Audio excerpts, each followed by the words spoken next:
প্রথমে ৬টা বিন্দু দেব, তারপর পেন্সিলের সাহায্যে একটাকে অপরটার সাথে এভাবে লাগিয়ে দেব।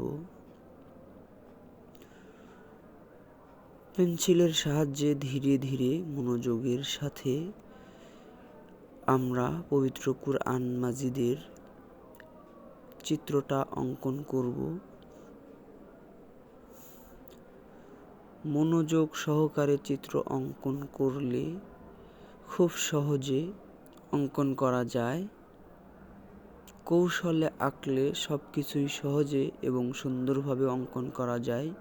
তাই আমরা চেষ্টা করব কৌশলে সুন্দর করে আঁকার।